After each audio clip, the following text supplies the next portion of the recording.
presented by Deepak Kumar. Mahadev digital recording studio Shivan.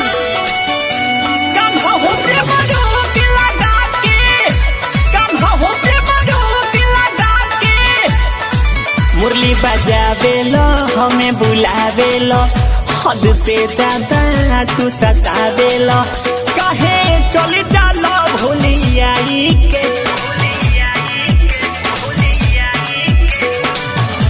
Kanha हो प्रेम रोग लगा के, कान्हा हो प्रेम रोग लगा के, कान्हा हो प्रेम रोग लगा के, कान्हा हो प्रेम रोग लगा के।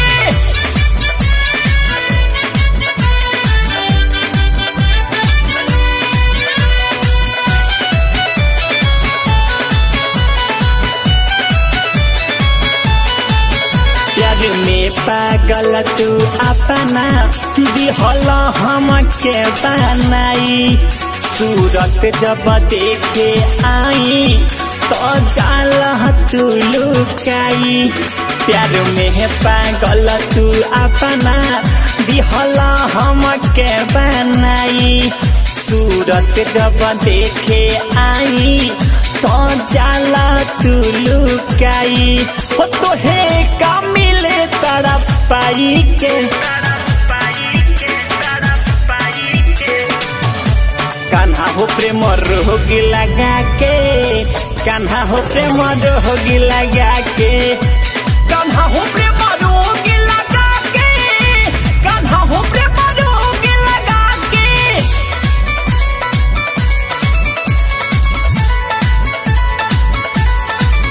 निकला के नहीं कान्हा हमारा देखना खाना, ऐसन बंसी तू बजैला दीवानी हमके बनैला।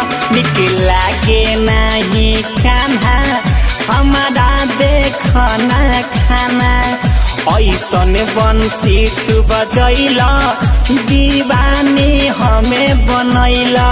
हका पैब तू जो आई के,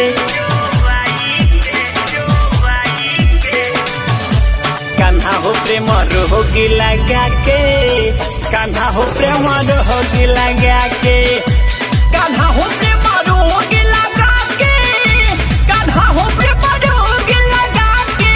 मुरली बजावेलो हमें बुलावेलो, हद से ज्यादा तू सतावेलो, कहे चली चलो भूलियाई के। कान्हा हो प्रेम रोग लगा के, कान्हा हो प्रेम रोग लगा के।